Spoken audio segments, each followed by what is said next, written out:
Welcome back to Turf Talk, Hyperbole edition. Ron, I follow you on Twitter, and you're always quick to remind that history, long-term, is maybe the better judge of what we see unfold before us than quick reactions. Immediately after the Distaff and Classic, called Classic races, that I would have a hard time arguing with, but where's your sense of where these might end up all time? Well, the Distaff, I mean, at first blush, just because of the hammer and tong duel, it's going to be hard to take that out of the top five and just trying to gauge what is the best race up to that point. My thing about ST Evers, most ever, greatest ever, the hindmost ever, what was the previous? Tell me where the bar was set, and then we can figure out whether the bar was cleared. And so I suppose Blame Zenyatta would be there. I mean, you want to go back in just any old race, you go back to Sunday Silence Easy Goer in the Preakness, things like that. And this was on that par, so I think we've got to, this one's going to stand the test of time, I have a hunch. I just want a little time to pass before we go ahead and pass judgment on it. But for me, yeah, absolutely, the Holder Beatty Songbird was the race of the meeting. Yeah, I agree. I mean, California Chrome Arrogate's what we wanted to see, and we saw it. But to me, they're not quite Easy Goer Sunday Silence or Firm Dally Dar. And, it's an A-list race maybe, but yeah, as you said very nicely, the ST Ever. A little tougher on that end than what we saw in the Distaff. But both, in terms of the vacuum of this weekend, both lived up to the hype. And Arrogate was a horse I liked. I did bet him. It didn't quite turn out the way I thought it would. I thought maybe he would have the lead and would be looking to hold it. I didn't think California Chrome would, and Victor Espinosa after the race telling me in hindsight if he had to do it all over again, he'd have tried to get Chrome on a bigger lead earlier on and then hold on and see what would happen. But he was also kicking himself a bit in hindsight. Do we say that as putters? Well, of course, if you had money on Chrome, you better believe you say that about Victor. But as far as Arrogate, I mean, a very good horse. And if you were thinking, as I was, that the Travers was maybe just a fluky outcome, my bad. I didn't think fluky, but I mean, just tough to do it two in a row at that level.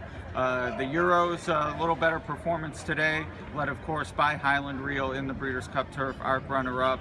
Gets it done for Aidan O'Brien. I don't know what win that is for him in the turf, but he's won plenty of them, a six, and he looked great today. Absolutely, and it was the strategy that we had talked about going into this that was set up by the lads, as it were, with the ownership of Coolmore, deciding this is the race and this is the strategy they wanted to have based on what happened in the ARC when Highland Reel did help set the pace for Found a Win. The track conditions here at Santa Anita certainly were going to be favorable on a firmer track to holding the speed, and that's exactly what happened. And Shaney Heffernan, what a great ride for a guy who's been so long in the shadows of Ryan Moore and fill in the blank of any other jockey. Coolmore, 20 years, as he said, he would ride the second string.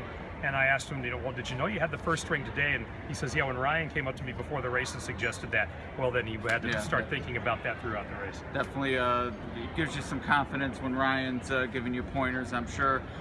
They call it the Breeders' Cup World Championships. We saw some great horses this weekend, but you commented to me you don't think we saw the best in the world. No, I don't. And in fact, I mean, Queen's Trust was the only other European winner that came in the filly and mare turf.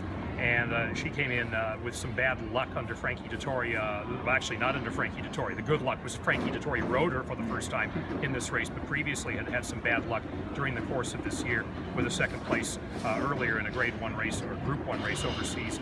Really her best effort up until this particular race today. But if you think about this, the horses that have been talked about as best in the world, California Chrome lost, Songbird lost, Flincher lost, Found lost, Tepin lost.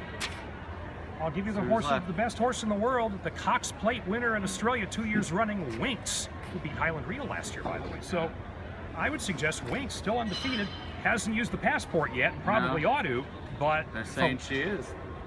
Well, I'll go ahead and say the same thing. We'll see what Timeform and Longines say. Right. But I'll lob that out there just for the sake of argument. Makes sense. All right, well, I'm sure we'll see what the numbers come back. We'll look forward to that. I think the Classic will be a little faster than Distaff, but superlative performances for the most part, and we appreciate you being a part of it. It was fun to be here. Thanks, Ed. All right, we'll talk to you sometime down the road. We talked about that yesterday. Not sure when, but it'll happen.